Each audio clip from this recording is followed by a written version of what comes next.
everyone, welcome to the kitchen at Lalande, where I'm going to carry on answering the questions that you've left for me in the comments. I'm going back to the first comment thread that I didn't manage to finish last week and try to answer everyone's questions there. The first one is from Leah Sims. I'm dying to know how you were able to convince the elusive Nick, who is not your boyfriend or husband, to co-buy the massive expense that is Lalande. Lol, it's amazing because even if I want to buy a $100 bag, my partner is like, do you really need that? I know that feeling well. Because if I try to buy a bag, that is exactly what the elusive Nick is like with me. It's weird. It's like to do something huge like this, he was very, very enthusiastic about. I think because he's a man who's always followed people's expectations. He's basically a genius, and he got a scholarship to Eton and then a scholarship to Oxford, and then he became a computer programmer. And since leaving university, so for over 20 years, he's been working for the same company. Everything about Nick is incredibly reliable, and I think he felt that he wanted to do something surprising with his life, and buying here would be something that no one would ever expect him to do. And it's fantastic. He's also the best person to own with because he's very laid back about the running of it. He doesn't really care what the decoration looks like, so he leaves that to me, but he's extremely supportive and he doesn't get het up about things, which is fantastic. But we were once in Liberty's, the department store in London, and he saw this really beautiful tray that he liked, which was a sort of period portrait, but the head was of a bird instead of a human, and it was very whimsical and fun. It was quite expensive. I think it was £120. And he liked it so much, and he very rarely cares about objects or things. So I said, well, if you like it, just get it if it gives you pleasure. And he's like, no, it's ridiculous. No, I couldn't possibly spend that on a tray. And I said, fine, look, we'll go half-half, because I really like it. And we actually shared the same flat in London, because he rents my London flat from me when he's working there. I said, well, we'll just keep it in the flat. Then it's for both of us. And he looked very carefully at the tray and was really very serious and said, no, I just think it's really confusing if we start to own things jointly. Like, is it yours? Is it mine? And I looked at him and it's like he literally forgotten that we own a chateau together. Chateau, no problem. Tray, risky, very risky. So I think that's how I managed to convince Nick. And in fact, he was as enthusiastic as me for it. And he was tickled pink by the fact that when we bought, he wasn't able to come out and view the chateau because he was too busy working. And he didn't see it before he signed for it. In Bourges, he landed, we went straight to Bourges, signed for the chateau, and then came here. And when the Marquis found out that he'd signed without seeing it, he told Nicholas that he'd done something very imprudent. Very imprudent. And as Nicholas had never been called imprudent in his entire life, I think he's still happy at the fact that the Marquis said that to him. Catherine Mason is asking if I could vlog making the bed crown for my bedroom. And I will do when I finally do that, but I'm not going to do that next. Next, I'm going to make bed crowns for the 2 beds in Chambre des Oiseaux. But when I do those, I will definitely make a video of it. Rhonda is asking when the lockdown will start to phase out here in France, and will the French kissing, la bise, be altered by it? Not French kissing being altered by it, but the way French kiss each other to greet each other being altered by it. I honestly don't know. It's definitely changed for now, but in fact, I have not been out at all, except for once when I went to collect a delivery of things from the supermarket. And other than that, I've been out in my car to upload 4G, but not to a town. So I haven't had any interaction with people for 6 weeks since I got here, because we've all decided to sequester ourselves as much as possible so that Mummy doesn't have to. We don't want her to have to keep away from all of us. So we're all staying away from the outside world, except for Marie, who goes and collects the shopping for us, which is amazing. But we will be starting to slowly come out of that next week. I'm not sure that the tradition of kissing in France will be altered, because people tend to kiss their friends and family when they meet. I think they will still do that once this virus has passed. But I could be wrong. I certainly don't think that they will be kissing strangers as a greeting so much. Heather wants to know about our cats. So we only have one cat, though you will have seen two, because our neighbour has a black cat that spends quite a lot of time here. I am allergic to cats, and Nicholas is allergic to cats, which is why you never see a cat in the house. And because of that, I can't spend time with the cat. And so I think it's a little bit unfair to have a pet that you can't pet. So I would never buy a cat.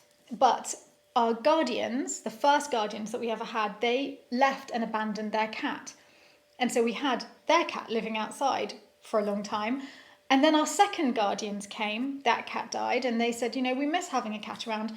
Could we get a cat? And I said, yes, as long as you promise you'll take the cat with you when you go. They're like, yes, absolutely, we'll take the cat.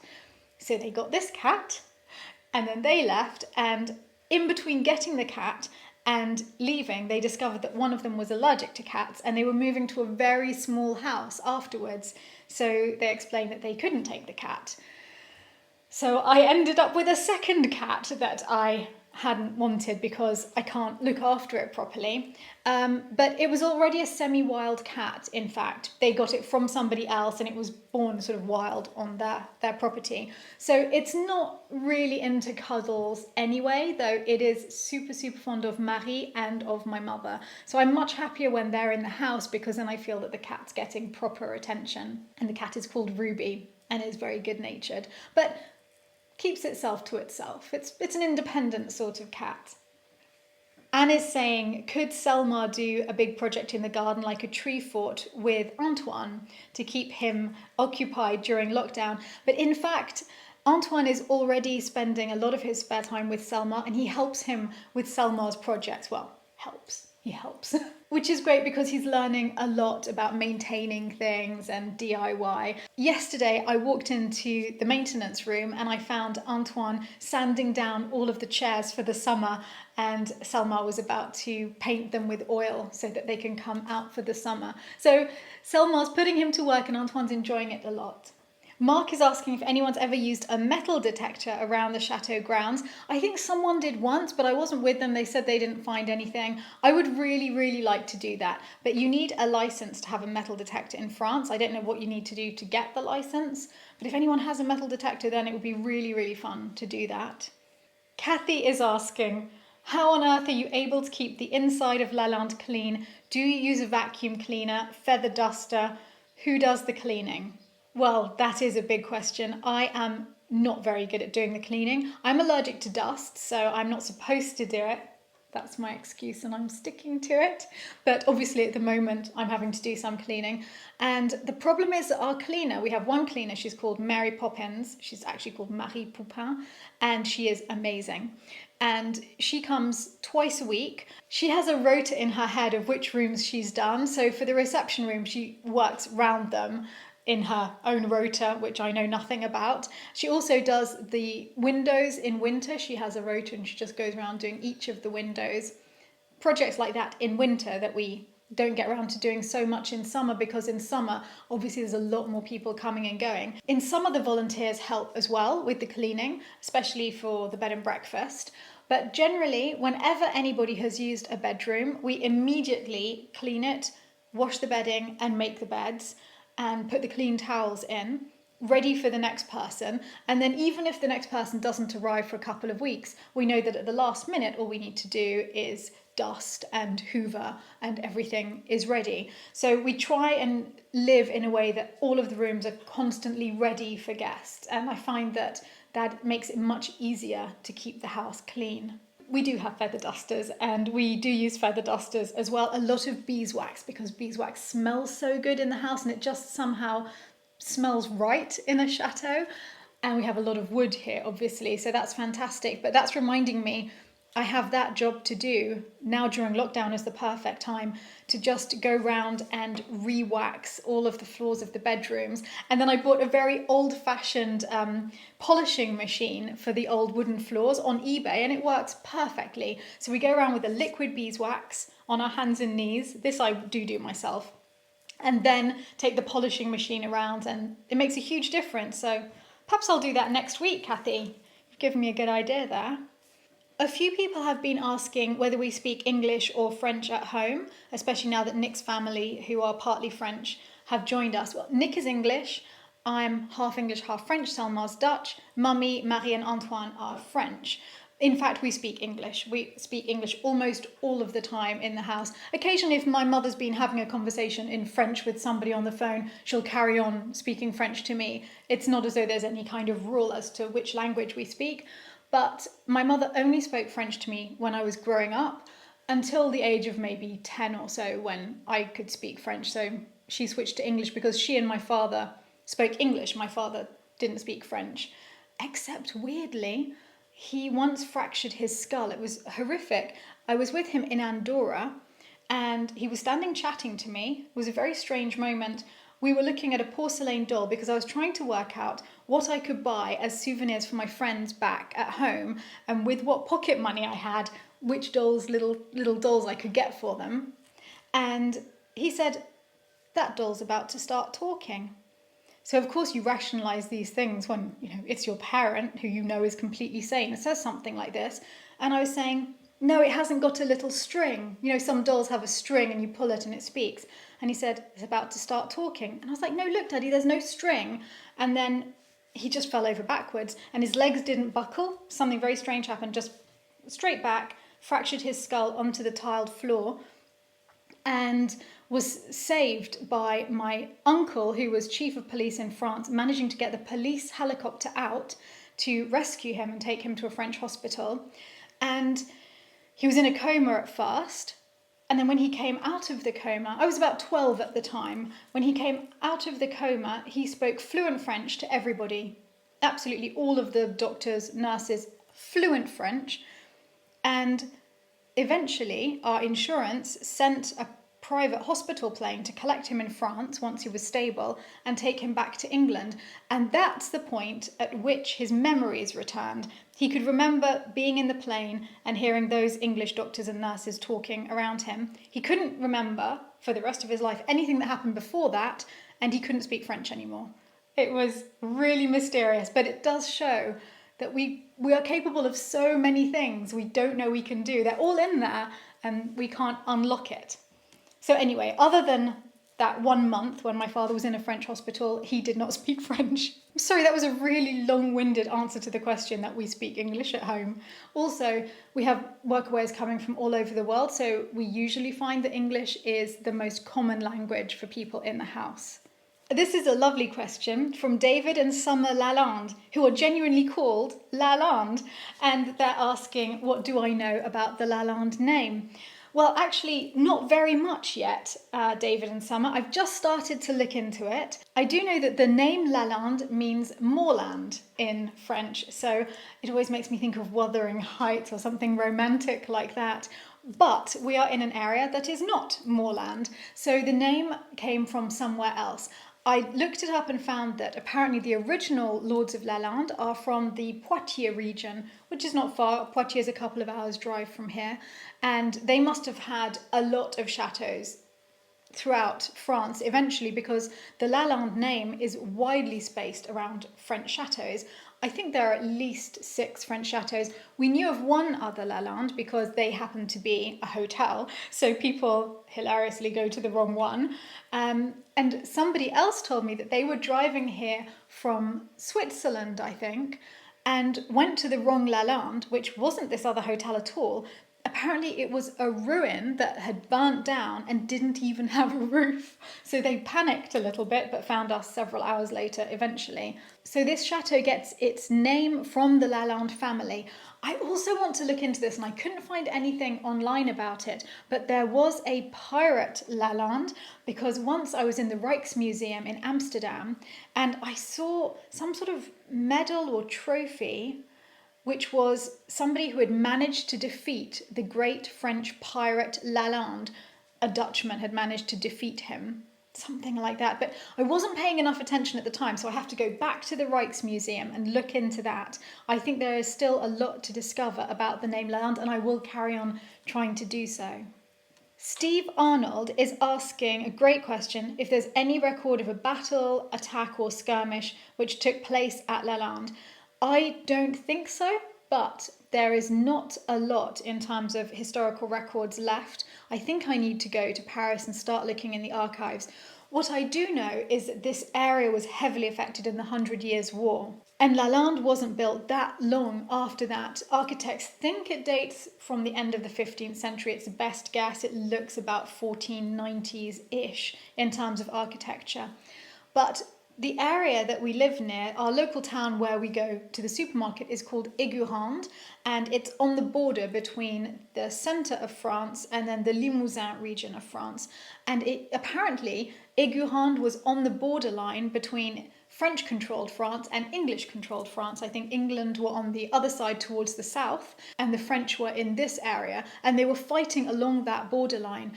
And in a town about 15 minutes drive from here, Saint-Sever-sur-Indre, there was a very decisive victory against the British by the French. So there definitely was a lot of fighting in this area, which nowadays seems so quiet and away from all of the problems in the rest of the world. It was the heart of a great battle between England and France in the past. Erin is asking if there's a GoFundMe account for the lake project or if it's being funded via Patreon alone. At the moment, I'm only getting funds through Patreon because I would like to start a GoFundMe project once I know what our target amount is. So once we know what we're allowed to do with the lake, then I can get quotes from local companies to actually do the work, and then we'll know how much the whole project will cost. At that point, I can start fundraising more for it. And in the meantime, every spare penny from Patreon will be going aside towards the lake. And that actually makes me think of a more recent question, but which I would like to answer today because I think it's a really important question. It's by Anna, who is saying, I was wondering about Patreon payments. If each new month actually means you get a new payment, does it mean that you now have close to $10,000 in your funds since it's a new month? I don't want this to come across as an intrusive question about your finances. I'm just confused about how goals work on Patreon. And if you need $5,500 per month for the lake survey or a one-time $5,500 amount.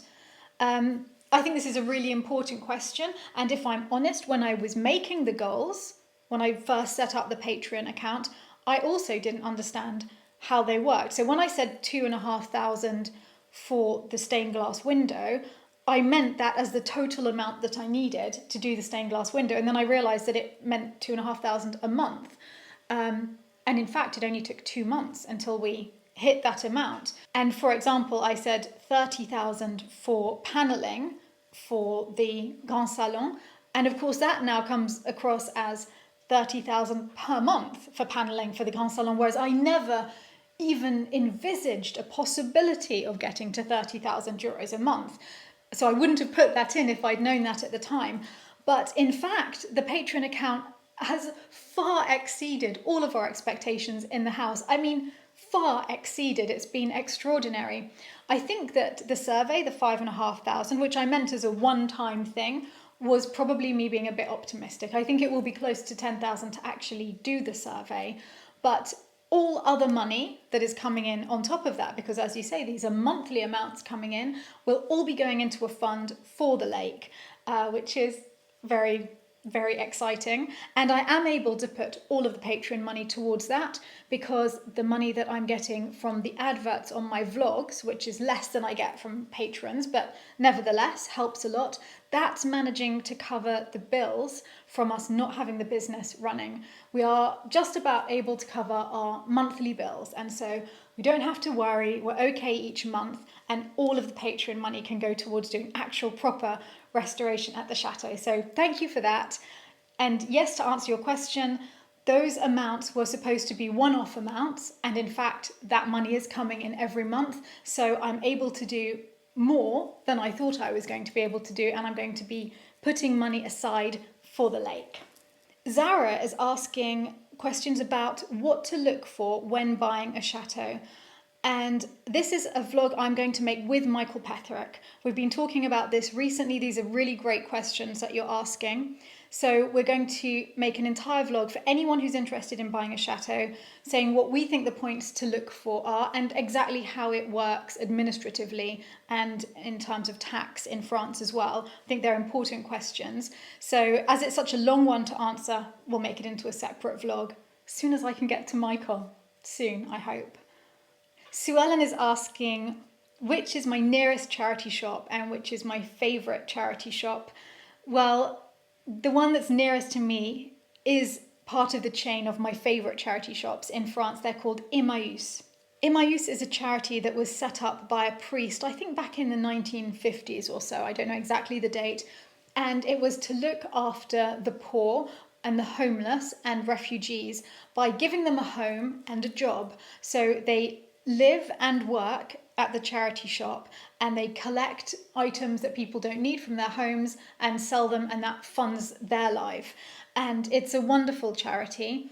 And in fact, I've been supporting them during this lockdown because they haven't been able to sell anything. Obviously, the shops are closed and they've really been struggling. So they've needed a lot of help at the moment. So I have sent the amount of money that I would usually have spent with them per month during the lockdown so that I'm doing my bit to try and keep them going.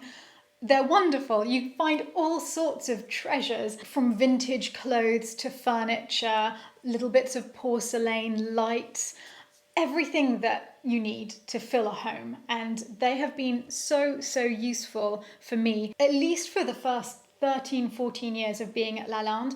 Every month was a struggle. And I mean, not a worrying struggle where I thought we'd have to sell the chateau, but just a struggle of trying to work out what's in the freezer and what you can eat without going crazy spending things. And I certainly couldn't buy beautiful furniture regularly. And Emmaüs helped me to carry on restoring this chateau and still being able to finish rooms and get objects for them at an incredibly reasonable price. So that's definitely my favourite charity shop. There's a very big branch of it in Châteauroux, and that's where I go the most, but there is a smaller branch in La Châtre. It's only open once a week on a Saturday, but it's really great. And in London, the charity shops are great too. It's always a good idea to go to one of the most expensive parts of town and go to the charity shops there, because people give amazing designer clothes away and you can buy them there. So that's my tip for London, charity shops in super exclusive areas. Lujan has written, Stephanie, I'm dying to know how was moving day from England to Lalande. Did you move at once or in small trips? We did it all in one go. And we arrived first in the car with lots of bits and pieces, but nothing major. And then all of the furniture from my parents' home, because they sold their 6-bedroom house at around the same time that I bought Lalande, plus all of Nick's furniture from his flat, which, let's face it, wasn't very much, and the furniture from my flat, it all arrived in an articulated lorry, which barely made it in. I do not to this day know how that driver managed to reverse an articulated lorry through our gates. There was this clearance on either side. But on his way out, he had to take a wide turn into the little field opposite, and he got stuck in there. And then the local farmer needed to come with a tractor and pull him out. It was all fun and games. And I was so excited because we'd arrived a few weeks before all of that. And I was thinking, oh, finally the chateau will be furnished. We've been living in an empty shell. But when everything came in and we were standing in the entrance hall saying, okay, that there, that to that room. And then the removal man left, I looked around and the place still felt completely empty. And that's when I realised that we had quite a big job on our hands getting enough furniture for a house this size. It literally, the furniture from 2 2-bedroom flats and 1 6-bedroom house just disappeared in the chateau. It looked as though it was still completely unfurnished. It was amazing. Christina's asking if my mother would share her love story with Percy. Actually, she did a little bit on the vlog that I made of her wedding. I don't know if you've seen that, but it's under the Sundays at the Chateau section, and it's all about my mother's wedding. But I will definitely ask her to make a little video just for patrons to talk about how she met Percy. Maybe we should wait till Percy's here. What do you think? And they could do a little video together.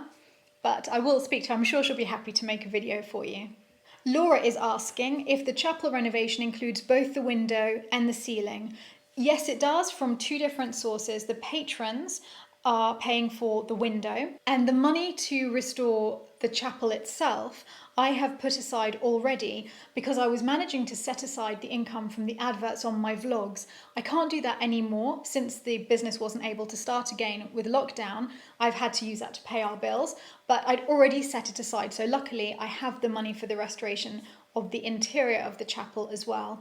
but I'm hoping that the restorer is okay. He's now quite behind because he hasn't been able to finish the previous chapel that he was working on. So it's all very delayed because of lockdown, but hopefully should be going ahead. Margaret is asking if the roof is in good condition or if we had to repair any of it. The roof was done in the 70s and it is in excellent condition. It was done beautifully. So we're very, very lucky not to have to worry about our roof. We did have some repairs.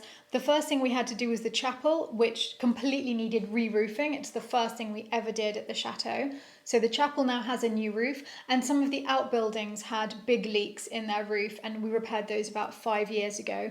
So touch wood, at the moment, I think we're good for the roof. That's the main thing. Alton's asking if the patrons could have a couple of days heads up to plan to participate in the live chats. I'm really sorry I didn't do that when I did a live chat last week. It was on Friday. And the reason for that is that Friday I was supposed to be launching the tour of the chapel, and I'd made it on time, but I just couldn't upload it on time. Admittedly, I did finish it super late. I think I finished it at about 7 p.m. and it was supposed to be live at 9, and there was just no way I could upload it in 2 hours. Even driving out, I wouldn't have done it on time.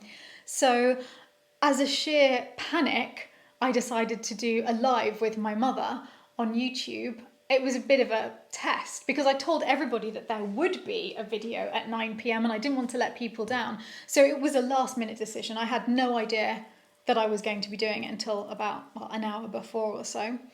And in future, I will try to give a couple of days heads up. It's usually I don't know. I think a lot of creators on the Patreon site offer their videos a week in advance to their patrons.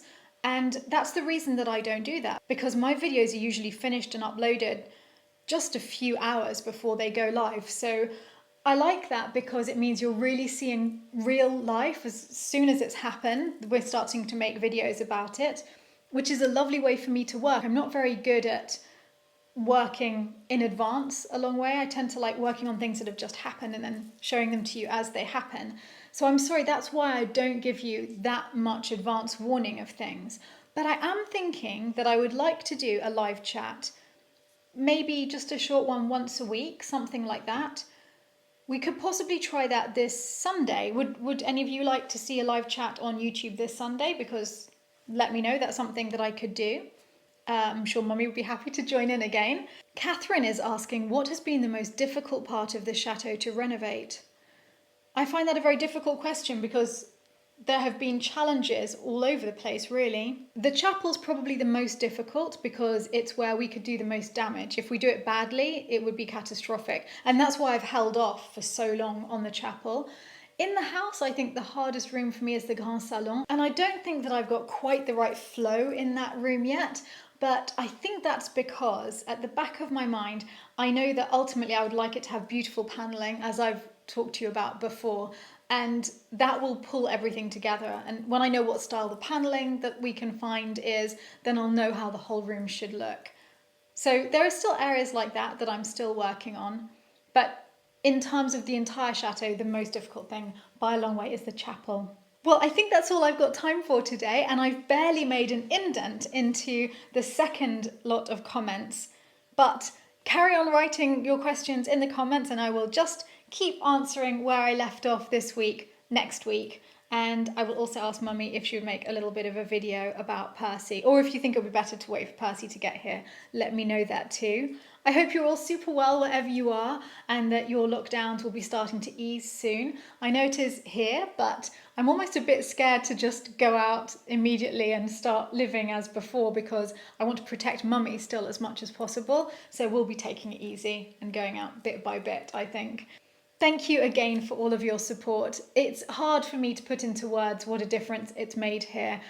It's just wildly exciting. Every day I speak to my mother about all of the plans that we put into motion, and certainly when we get the lake back, we'll have a big open day for all of the patrons so that you can come and see what you have achieved together. And as soon as travel is possible again in the future, I would really like it if we could meet up whenever I'm in a different city of the world. Perhaps the people that live there could come and meet me for afternoon tea in a hotel somewhere or something. If you have any ideas about that, let me know. But there are some cities that I go to quite regularly, like obviously Paris, London, and New York are all fairly easy for me to visit. So we could maybe arrange things like that in future. I really would love to meet you all. Big thank you from Lalande, and I will continue answering your questions next week.